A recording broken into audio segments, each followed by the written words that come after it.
Bienvenidos al tercer episodio de Historia Humana Podcast, donde nos adentraremos en el corazón de la invención mesopotámica, la ciudad. Si en nuestro capítulo anterior hablamos de la gran historia y la geografía que enmarcaron la civilización, hoy centraremos la mirada en los ladrillos y el barro que dieron forma a ese milagro de organización humana. Y para empezar esta travesía, qué mejor lugar que Eridú.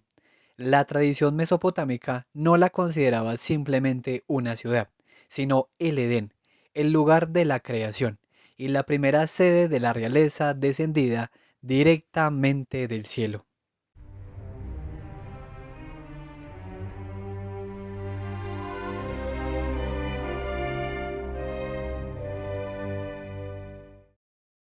Imaginemos por un momento ese paisaje. A diferencia del Edén bíblico, un paraíso perdido y fuera del alcance, Eridú, cuyo nombre antiguo es Abu Sarrein, se mantuvo como un lugar real y sagrado, siempre accesible. Se asentó justo en el límite de la llanura aluvial, esa zona de transición entre la tierra y el mar, donde los pantanos, los juncos y el riesgo constante de que el desierto la sepultara definían su existencia. Esta ubicación privilegiada le daba acceso a tres entornos cruciales: la tierra para la agricultura, las estepas para el pastoreo nómada y el agua para la pesca. Pero hay algo más importante en su geografía. Eridu se erigió sobre un promontorio que favorecía la acumulación de agua subterránea. Esta depresión natural podía convertirse en un lago durante las épocas de crecida, un cuerpo de agua que los mesopotámicos conocieron como el Apsu o Apsu. Piensen en esto. El Apsu era la manifestación visible y crucial del agua dulce, y pronto se convirtió en sinónimo del centro religioso de la ciudad. Por lo tanto, no es casualidad que Eridu se transformara en el centro de culto del dios del agua dulce, Enki. Las excavaciones en el tel o montículo de Abu Sarrein nos ofrecen una lección fascinante de continuidad. Se revelaron 18 niveles de ocupación. En la base, alrededor del año 4900 a.C., encontramos lo que parece ser una pequeña capilla primitiva de apenas 3 metros cuadrados, construida con adobe, a diferencia de las tradicionales viviendas de la época que usaban caña.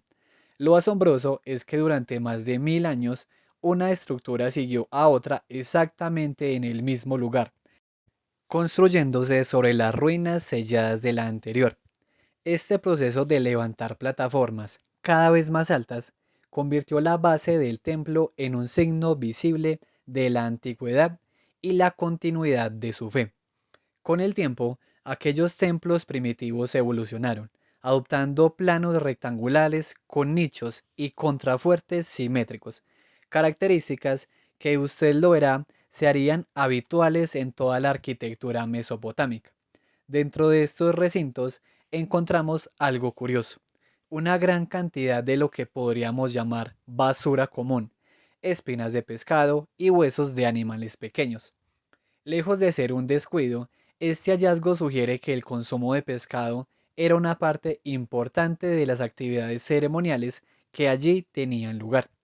Si salimos del recinto sagrado y nos dirigimos al cementerio, nos encontramos con casi 200 tumbas que datan de alrededor del año 3800 a.C. Los cuerpos fueron enterrados con un ajuar funerario que incluía cerámica de gran calidad y adornos de valor, como cuentas de lapislázuli u obsidiana. Las costumbres funerarias, como el entierro de adultos y un niño juntos, nos hablan de la importancia del linaje. Podemos deducir que las personas sepultadas allí no eran individuos comunes, sino un grupo con un estatus especial, quizá una élite dedicada a controlar los importantes intercambios interregionales de la época. El dios central, Enki, a quien los acadios llamaban Ea, era considerado el mago maestro de los dioses y la deidad de la inteligencia y la sabiduría, el que habitaba en las profundidades del Lapso. Los mitos de Eridu lo posicionan como el origen de la fertilidad y la fuente del conocimiento, aunque, irónicamente, La propia Eridu nunca se convirtió en un centro de poder político. A pesar de mantener el mito de su primacía a lo largo de los siglos para su subsistencia, siempre dependió del patrocinio de ciudades más fuertes como Ur, demostrando que Eridu fue el lugar del potencial, pero no necesariamente de su realización política.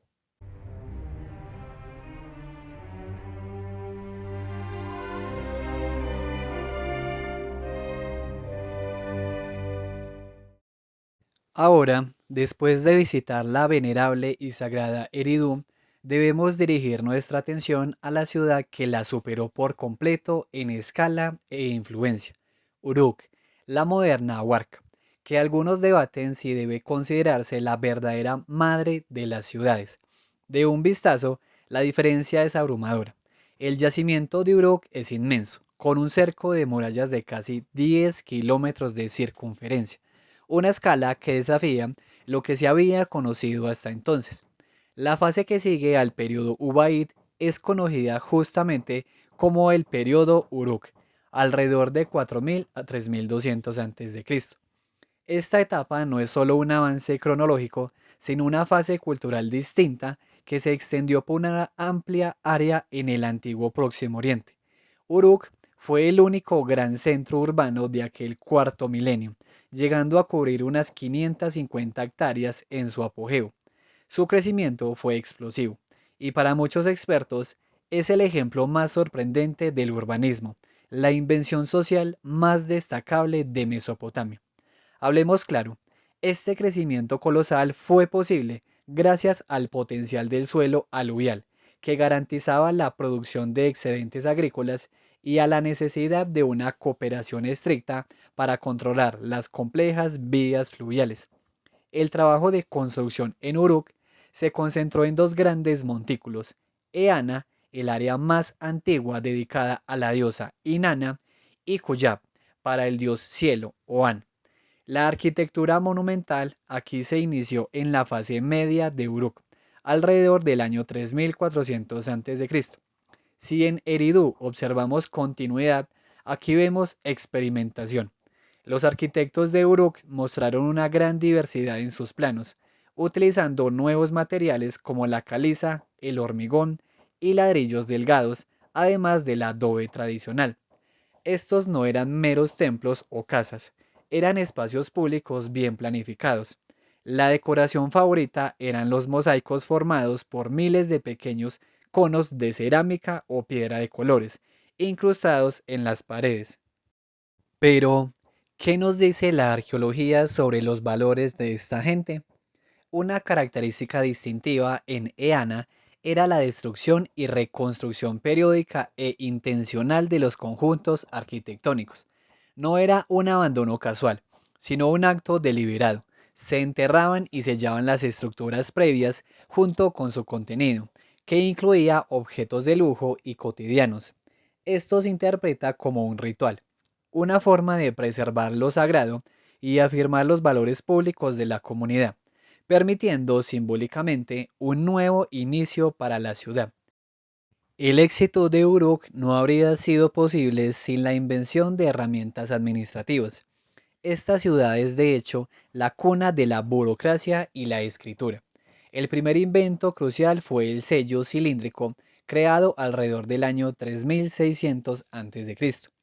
Este objeto permitía grabar escenas pictóricas complejas que se imprimían en arcilla húmeda.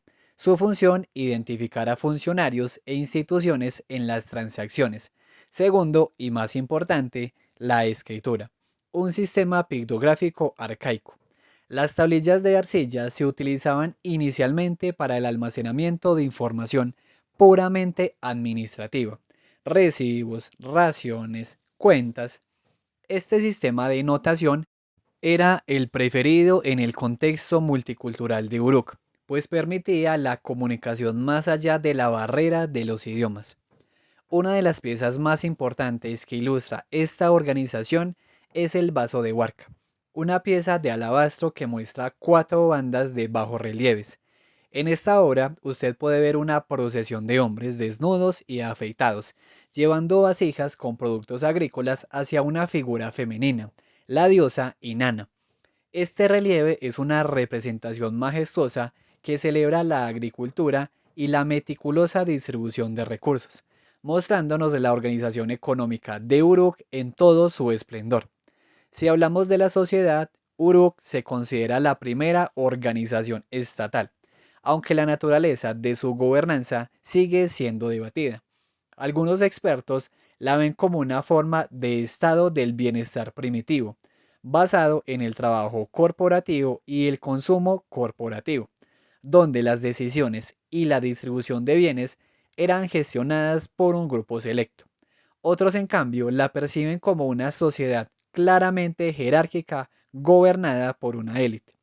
Además, Uruk creció a partir de dos localidades distintas, Eana y Cuyab, lo que sugiere que pudo haber reflejado diferencias ideológicas o teológicas fundamentales en sus orígenes. Como Eridud con Enki, Uruk estaba consagrada a la diosa Inanna, cuyo signo se representaba con un haz de juncos. Inanna es la diosa del amor y del deseo sexual, pero también una ambiciosa señora de la guerra, y esto se refleja en la ciudad. Uruk era conocida por desafiar la sexualidad convencional y por su vida licenciosa. Sus festivales. En algunos textos se la describe como una ciudad de prostitutas, cortesanas y busconas. Esta reputación subraya la función vital y a veces controvertida que el desarrollo de mentalidades no convencionales y la liberación social pudieron tener en el contexto del gran urbanismo. Finalmente, la ciudad no solo fundó el urbanismo, sino que lo inmortalizó. La construcción de sus imponentes murallas de unos 9 kilómetros fue atribuida al legendario Gilgamesh, rey de Uruk. Las murallas y la escritura son los dos grandes inventos que esta ciudad dejó inmortalizados en la epopeya que lleva su nombre, que veremos en un próximo capítulo.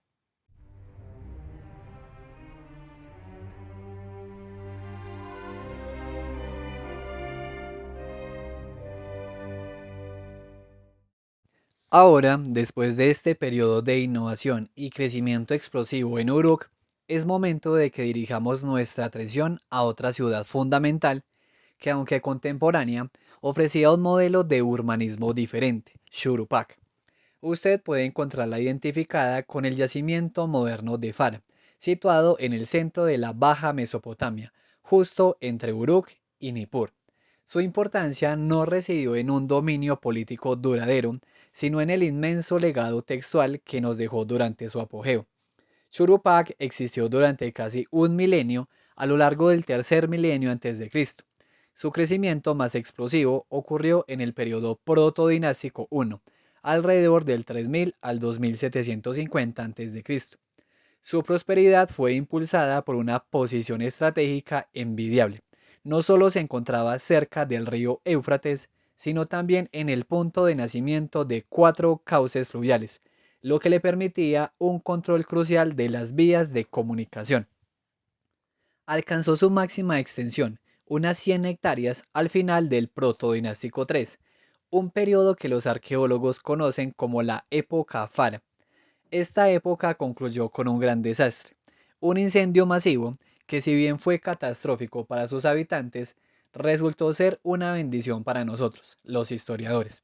Al quemarse la ciudad, el barro de las ruinas se coció, conservando in situ una gran cantidad de tablillas y objetos que de otra manera se habrían descompuesto. El material más valioso que allí se encontró fue de hecho un millar de tablillas de arcilla. Estas tabletas son cruciales porque nos muestran la transición de la escritura logográfica, aquella notación no específica que vimos en Uruk, hacia un sistema capaz de codificar una lengua concreta, el sumerio. Los escribas comenzaron a adaptar la escritura mediante el principio de la homofonía para reflejar los sonidos específicos del habla. Con todo, debemos ser claros, la escritura seguía siendo en gran medida una ayuda mnemotécnica que requería el comentario oral para transmitir un mensaje completo. Churupac no solo guardó registros administrativos, también conservó algunos de los ejemplos más antiguos de textos literarios de Mesopotamia, incluyendo proverbios, acertijos y conjuros. De esta ciudad proceden las instrucciones de Shuruppak, una serie de proverbios y amonestaciones atribuidas a un rey antediluviano. Estos textos reflejan los valores conservadores y la clara jerarquía de una sociedad agraria y urbana.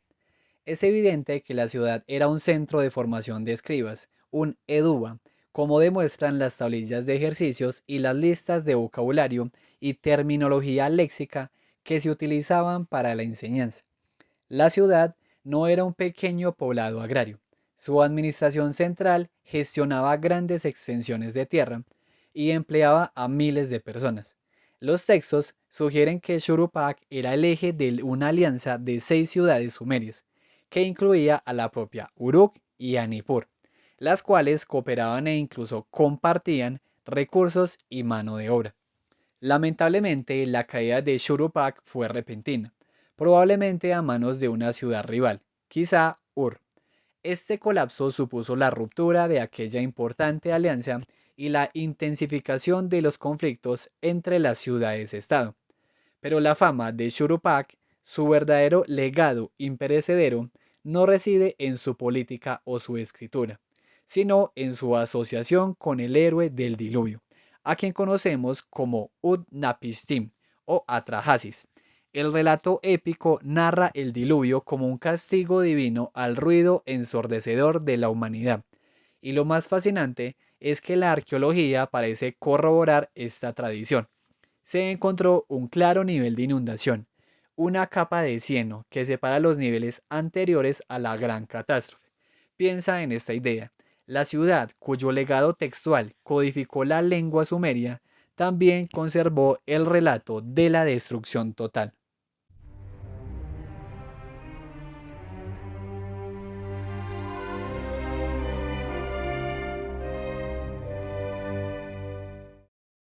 Si Shuruppak nos habla de la tradición y el desastre, la siguiente ciudad nos habla de la ambición desmedida y de un cambio radical en la política mesopotámica.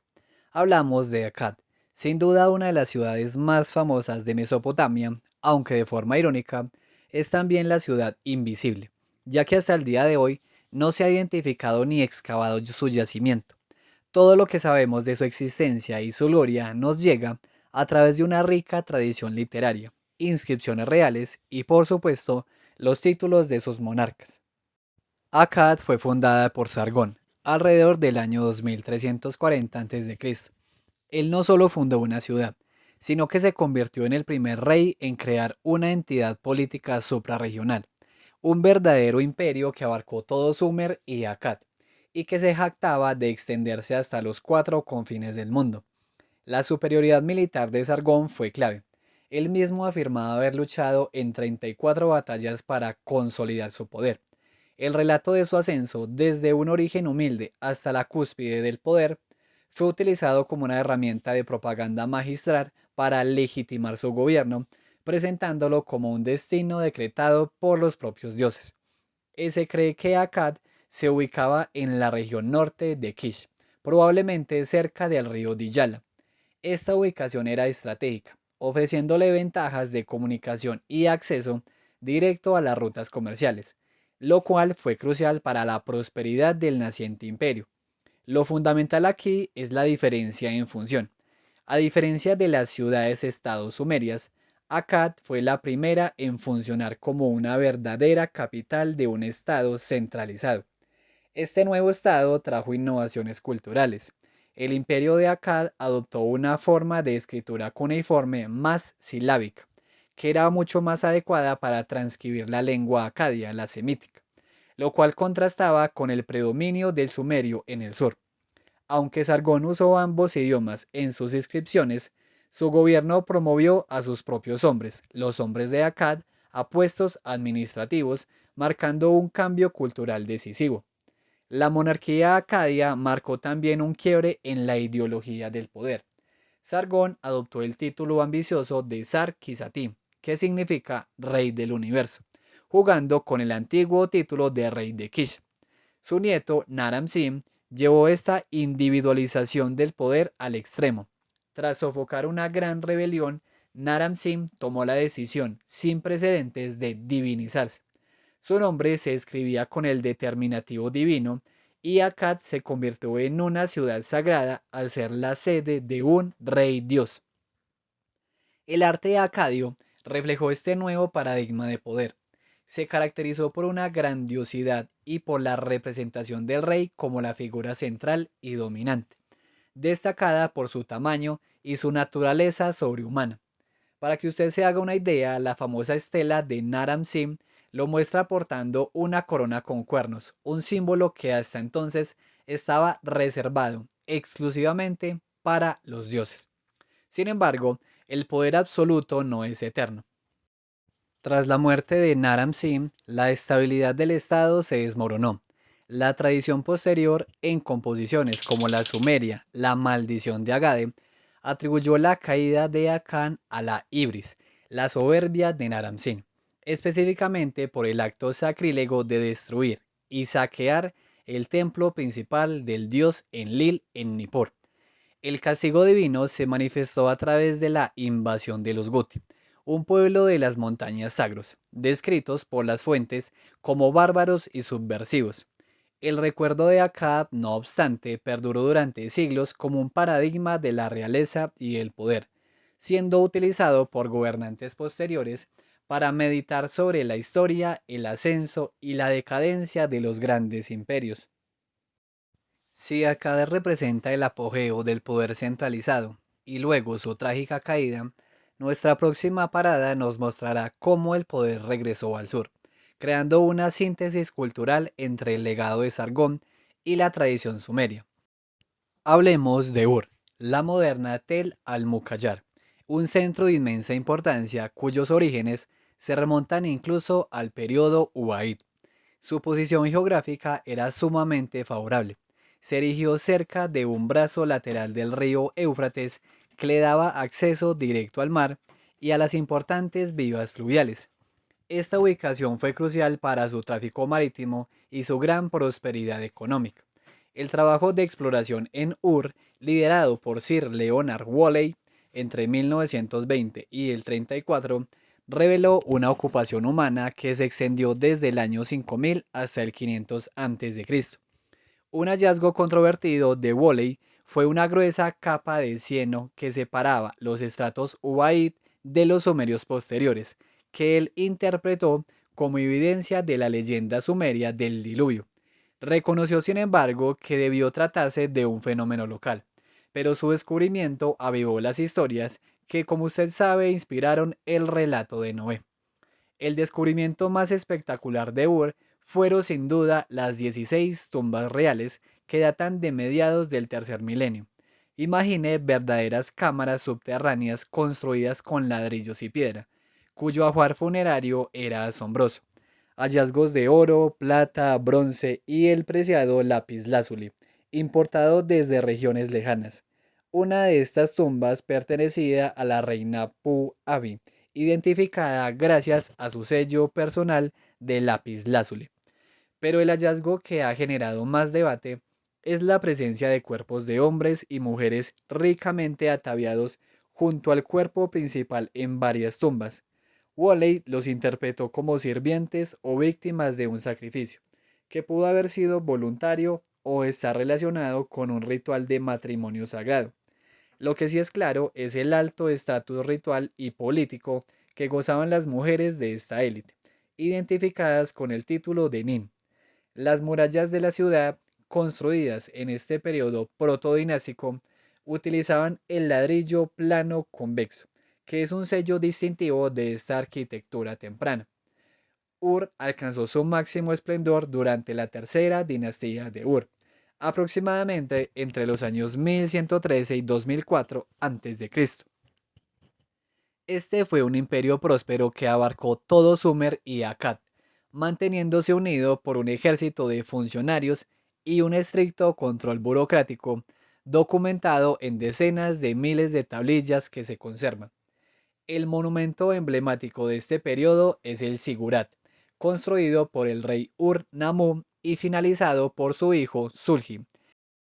Este es de hecho el ejemplo mejor conservado de esta construcción mesopotámica típica. no era una estructura funcional, sino puramente ceremonial, que simbolizaba la jerarquía social y funcionaba como un pilar cósmico que unía el cielo y la tierra. También encontramos el Guipar, la residencia oficial y lugar de culto de la sacerdotisa Entu, dedicada a la esposa del dios lunar Nanar, Ningal. El cargo de Entu era de gran importancia política y a menudo era ocupado por miembros de la realeza, como Eneduana, la hija de Sargón. La ideología de la realeza de Ur III era sofisticada. Reyes como Sulgi se presentaron no solo como gobernantes, sino como vicerregentes de los dioses. Sulgi, en sus himnos reales, se proclamó consorte de Inanna, usando la ideología del matrimonio sagrado para legitimar su poder y su control sobre las instituciones religiosas y sus bienes. Lamentablemente, la caída del Estado Ur III fue la consecuencia de problemas internos, como la sobreexplotación agrícola y una rigidez burocrática excesiva, sumados a las oleadas de inmigración amorrea. Ur fue finalmente devastada y destruida por los elamitas y el pueblo Shimaski del Irán occidental. Los poemas sumerios, conocidos como las Lamentaciones por la destrucción de Ur, evocan el sufrimiento de este evento, pero al mismo tiempo afirman la resiliencia de la cultura urbana.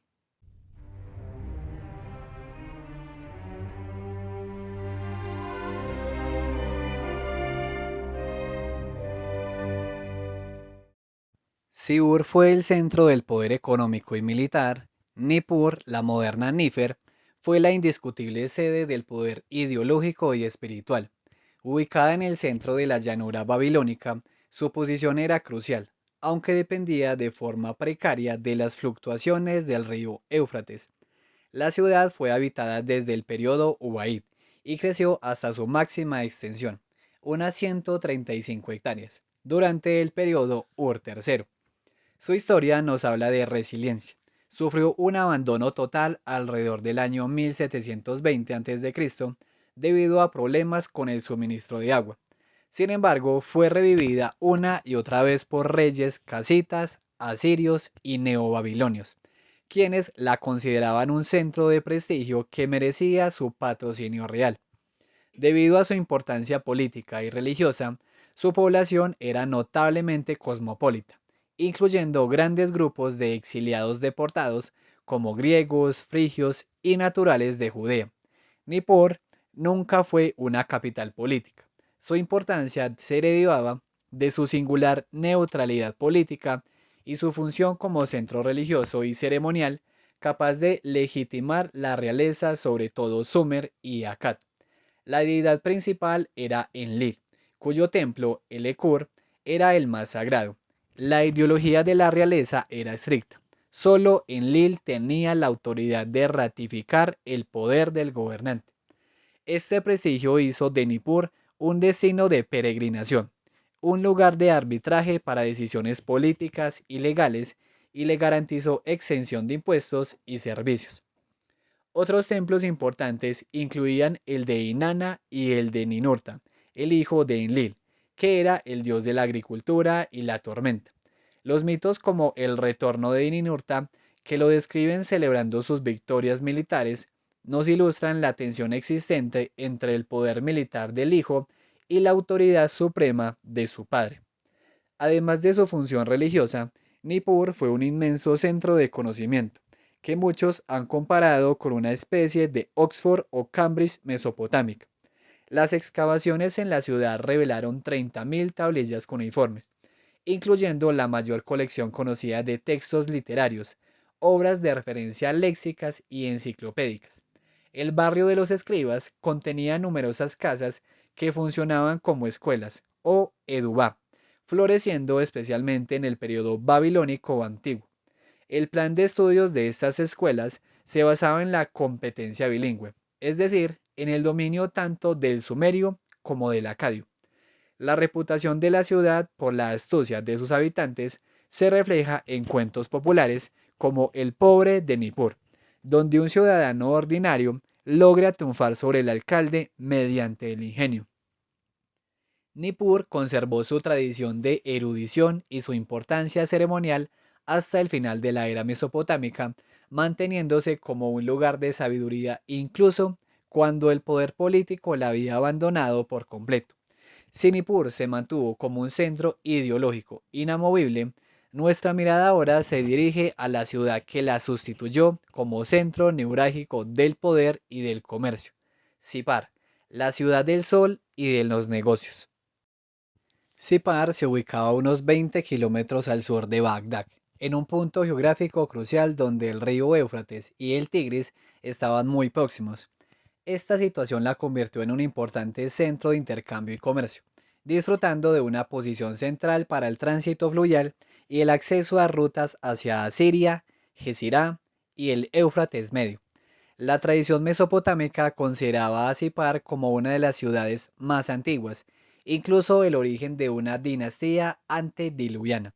En realidad, la ciudad estaba compuesta por dos emplazamientos gemelos, Abu Abad y Edder, que a partir de mediados del tercer milenio antes de Cristo se consolidaron como una sola unidad política. Abu Abad albergaba el Ababar, el santuario del dios Sol Shamash.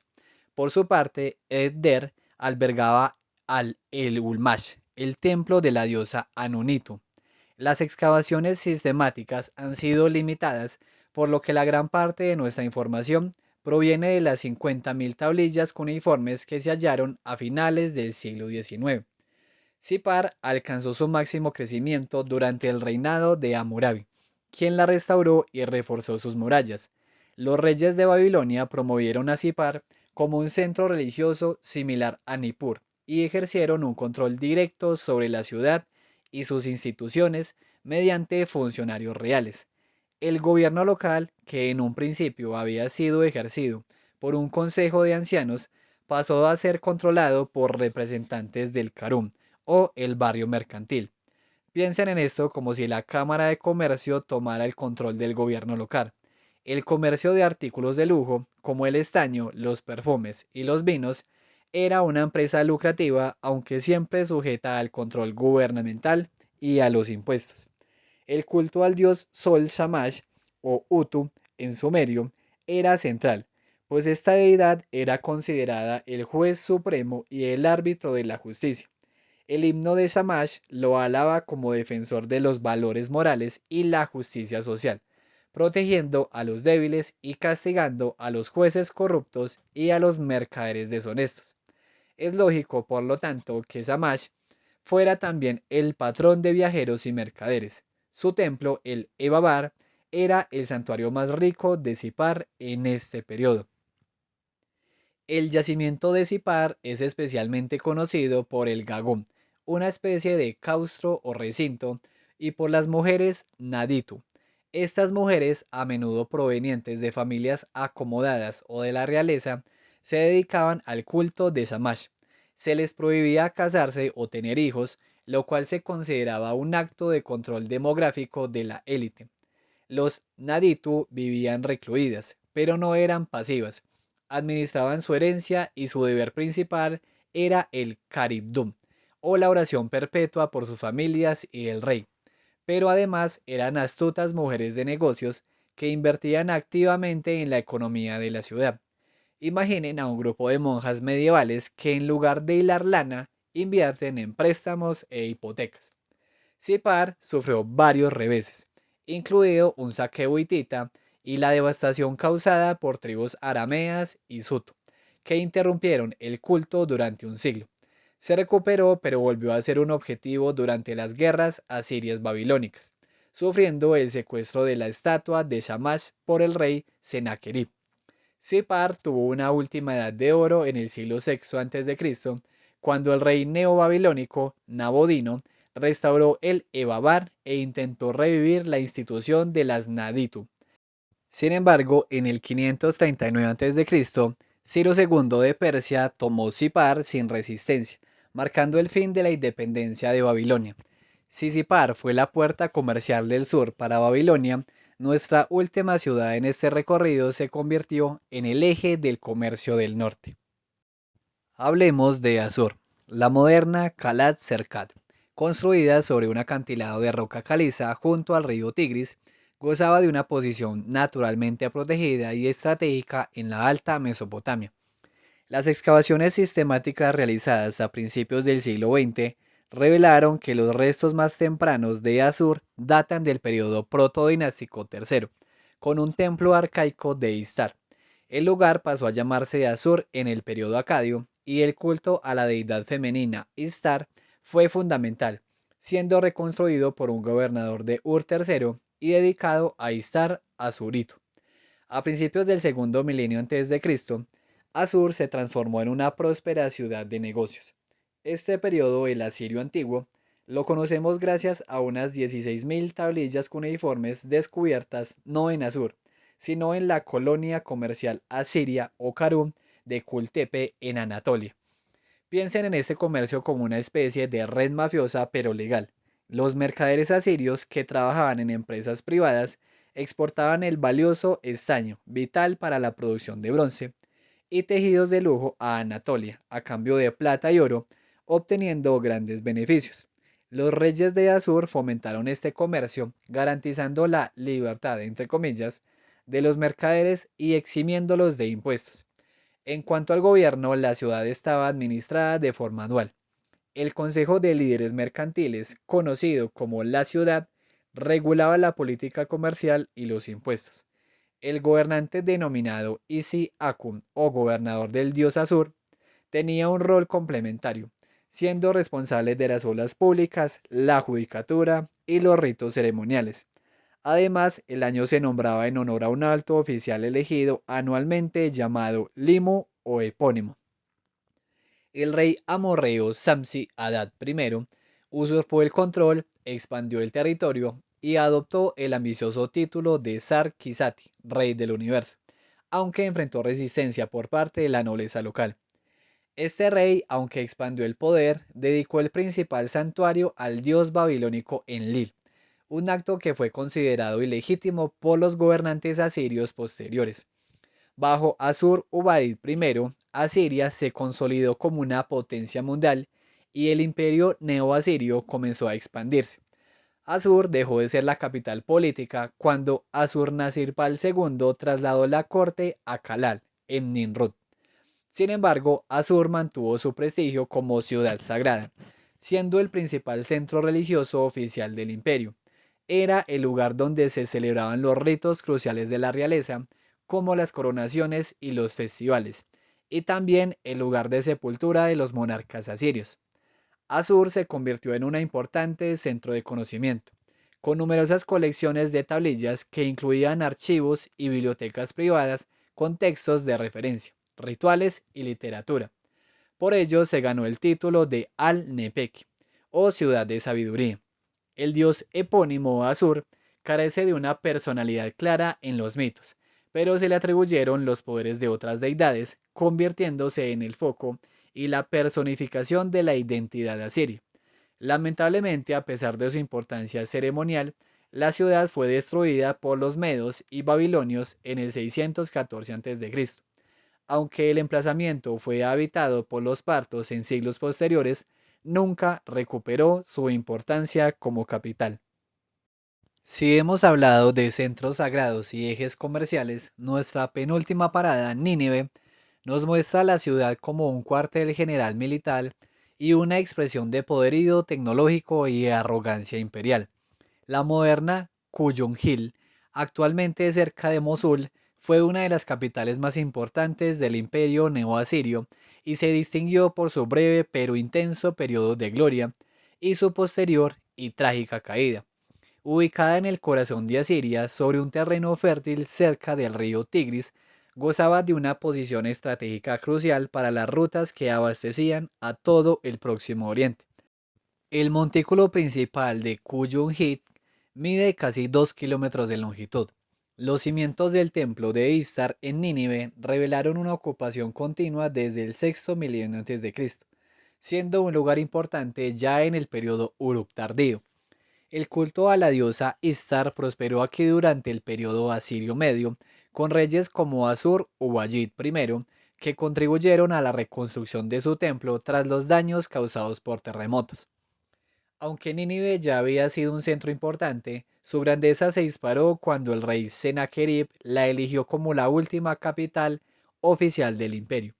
Él concentró vastos recursos y mano de obra de poblaciones deportadas, traídas de Caldea, Filistea, Tiro y otros lugares, en un proyecto de planificación urbana masiva para transformar a Nínive en una metrópolis. Sennacherib construyó el Palacio Sin Rival, una residencia real y cuartel general gigantesco revestido de relieves que ilustraban sus hazañas militares. Este palacio carecía de la tradición de sus predecesores, en parte porque Sennacherib quería distanciarse de su padre, Sargón. Un logro técnico significativo fue el vasto sistema de canales, embalses y acueductos, que utilizaban conocimientos de técnicas de Urartu, asegurando un suministro constante de agua y extendiendo la tierra cultivable. Es más, con un vivo interés técnico y agronómico, Sennacherib creó huertos, jardines botánicos y parques.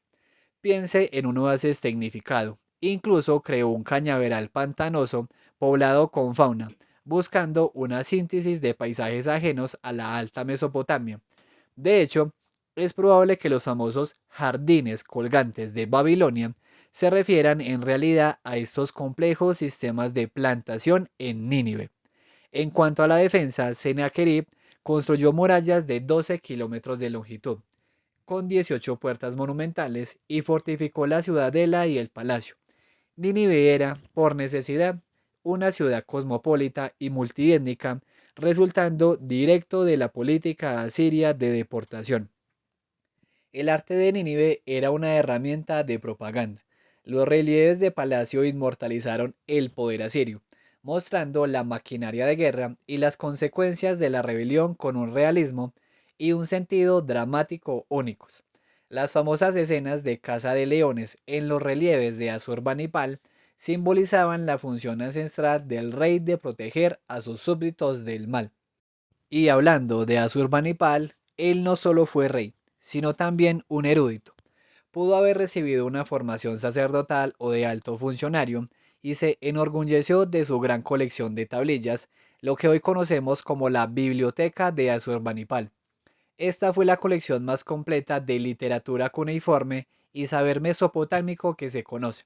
Tras la muerte de Asurbanipal, el imperio se debilitó por la guerra civil y la presión constante de medos y babilonios. La caída de Nínive fue rápida y trágica. En el año 612 a.C., una coalición de medos y babilonios lanzó un ataque sorpresa. El asedio solo duró 3 meses. Nínive fue saqueada e incendiada, y el rey babilonio Nabopolassar ordenó la inundación ritual de la ciudad. Ironías del destino. Se utilizaron los mismos canales que Sennacherib había construido, sellando el destino de la metrópolis. El recuerdo de Nínive se transmitió en los relatos bíblicos como un símbolo potente de la vanidad de la ambición humana. Si Nínive fue un moderno cuartel general militar, Babilonia es la catedral, la que perduró hasta los primeros siglos posteriores a Cristo, el poderoso símbolo de esplendor, decadencia y la primera auténtica metrópolis. El nombre de la ciudad significa apropiadamente puerta de Dios. Babilonia no fue una de las ciudades más antiguas de Mesopotamia. Sus primeros indicios y asentamientos se dan a partir del siglo XIX a.C., cuando el jefe amorreo Sumo Abum la estableció como centro de operaciones tras la caída del imperio Ur III. Babilonia alcanzó importancia con el reinado de Hammurabi, quien la convirtió en la capital de un imperio que abarcaba la Baja Mesopotamia. Babilonia sufrió reveses terribles. Fue saqueada por el rey hitita Mursili I y más tarde por Elam. Las estatuas de su deidad tutelar, Marduk, fueron raptadas varias veces, un evento que simbolizaba la pérdida de soberanía. El rey Nabucodonosor I la resucitó en el siglo XII a.C. tras derrotar a Elam y recuperar las estatuas, y fue él quien ascendió a Marduk a dios supremo del panteón babilónico. Aún en el apogeo asirio, Sennacherib ordenó la destrucción total de Babilonia, pero sus sucesores, especialmente Esar-Adón, invirtieron grandes esfuerzos en su reconstrucción para apaciguar a sus habitantes y legitimar su dominio. La ciudad alcanzó su mayor gloria bajo el imperio neobabilónico tras la caída de Asiria. El rey Nabucodonosor II fue un gobernante capaz que expandió el imperio, conquistó Judá y las ciudades fenicias y usó el botín y los tributos para transformar a Babilonia en la metrópolis más grande del mundo que llegó a eclipsar la fama de Nínive. Los reyes neobabilónicos se enfocaron en el desarrollo urbano con una pasión por la permanencia. La Etemenanki, la famosa Torre de Babel, se convirtió en el símbolo de la nueva Babilonia, un pilar cósmico en el centro de la ciudad. Nabopolassar y Nabucodonosor II invirtieron 43 años en la reconstrucción de Sigurat para que su base, de 92 por 92 metros, fuera igual a su altura, utilizando ladrillos cocidos y betún. La ciudad tenía una doble hilera de murallas y un foso. El camino procesional de Marduk era el mayor bulevar, pavimentado y flanqueado por ladrillos esmaltados con leones y dragones, que conducía directamente al Sigurat. La puerta de Istar, también cubierta de ladrillos esmaltados con animales sagrados sobre un fondo azul intenso, fue reconstruida en su totalidad. Nabucodonosor construyó palacios majestuosos que, a diferencia de los asirios, no decoró con sus hazañas militares, sino con incrustaciones de lapislázuli y maderas preciosas. El uso masivo de ladrillo cocido y mortero de cal y betún reflejó el deseo de Nabucodonosor de que sus edificios tuvieran una monumentalidad eterna. Babilonia era una metrópolis multicultural y multiétnica. El Festival del Año Nuevo, donde el rey estrechaba las manos de la estatua de Marduk para legitimar su poder, era un ritual crucial que requería la presencia de los dioses tutelares de otras ciudades. Además, la ciudad fue un centro de conocimiento avanzado, donde la astronomía y la astrología florecieron hasta el siglo I después de Cristo. El último rey nativo, Nabónido, se centró en restaurar antiguos cultos y pasó 10 años fuera de Babilonia, lo que causó un gran resentimiento. En el año 539 a.C., el rey persa Ciro II derrotó al ejército babilónico y tomó la ciudad sin resistencia, marcando el fin de la independencia. Ciro se presentó como un continuador de las tradiciones babilónicas para asegurar su control. Babilonia, aunque gobernada por dinastías extranjeras, continuó siendo un centro económico y cultural importante hasta que finalmente se contrajo y fue abandonada. Su nombre y sus construcciones se consolidaron en el imaginario colectivo como símbolo de esplendor, arrogancia y posterior decadencia. Hemos completado nuestro recorrido por la invención de la ciudad en Mesopotamia, desde la primigenia Eridu hasta la metrópolis de Babilonia. Lo crucial es entender que cada centro urbano fue un experimento social único. Vimos que la ciudad, con sus murallas, templos y mercados, fue el motor de la civilización. Inventó la burocracia, la justicia y la escritura para gestionar la abundancia y el conflicto. Sin embargo, la vida en estos centros, plagada de guerra, inundaciones y precariedad, forzó el mesopotámico a plantearse preguntas existenciales profundas. ¿Por qué se destruye Nínive? Porque la ley falla. El mismo escriba que registraba las cuentas de cebada era quien se encargaba de compilar las epopeyas. La ciudad les dio el orden, la mitología les dio el sentido. En nuestro próximo episodio daremos el saldo fundamental del mundo físico al mundo espiritual. Dejaremos las murallas de la ciudad para adentrarnos en la mente del hombre mesopotámico, explorando los mitos y los decretos del cielo. Hasta la próxima.